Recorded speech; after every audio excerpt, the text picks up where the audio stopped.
Yeah, we lived in a house with a very, very friendly ghost. Aww. She was sweet. Yeah. All right, hey everyone. We're here today with my buddy John, Hey. and he has made us a classic negroni. Stick around after his ghost stories, and you can see him make it, and I'll also have the recipe and link in my Linktree bio. I guess just start us out at the beginning. Okay, we're gonna start having kids here. We moved to Burbank, which is a little more. Most people with kids do. Move up to the valley. You know, ain't nothing wrong with it. I love Burbank. Cheers to all the boring people. Cheers.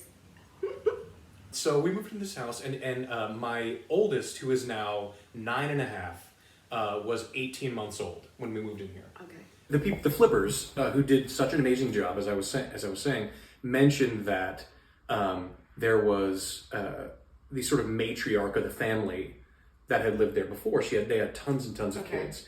She passed away in the house. In fact, she had lived there for something upwards of like 75, 80 years. Oh, wow. And she had raised an entire family there. A lovely, lovely house, and we absolutely adore living there. But there starts to be some kind of strange things that happen.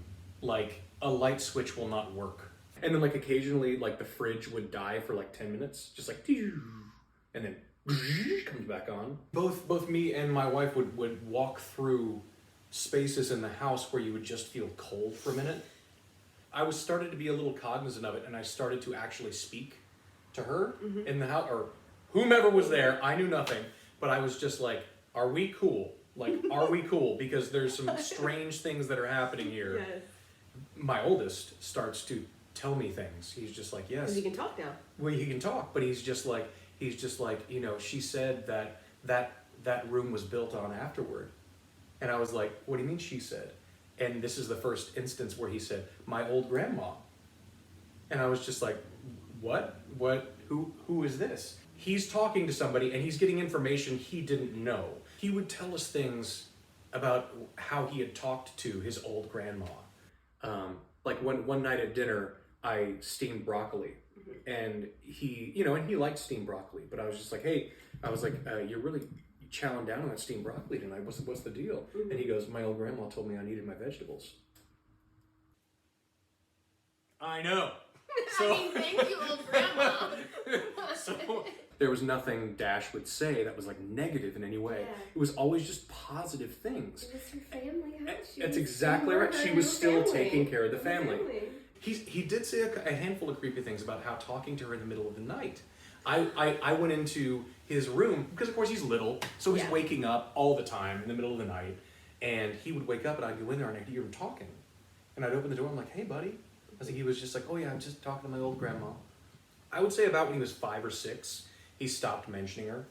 So I think either he stopped being able to see her, or she was just like, you're good. Pretty soon after that, I started walking into my office. I didn't know what area of the room she had passed in, but I started walking into my office where I did all my voiceover work. And I would walk in and see somebody sitting in my chair. And I would blink and they'd be gone. And I was just like... Did you ever figure, like, did it look like a man or a woman? Oh, it looked like an old woman sitting in my chair. There was never a week that went by that there was not something strange that happened in that house. Yeah. All right, we're gonna do a classic Aperol Negroni. I'm a firm believer in the classic Negroni with Campari is like the single best cocktail on the planet. It's like the most classic, perfect cocktail. But I am a fan of the Aperol too. It's a little bit of a sweeter take on the cocktail.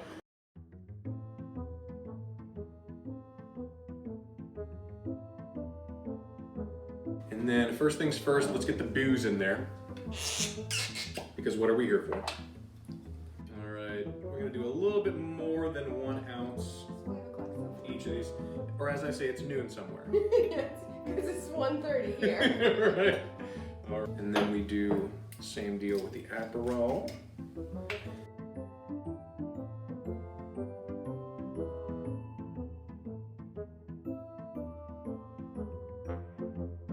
You want a ½ ounce of each dry and sweet vermouth.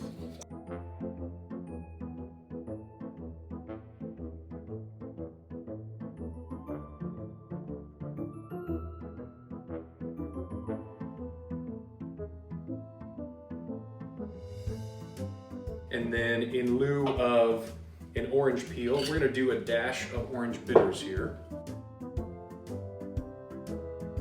And then we're gonna stir it and call it a day.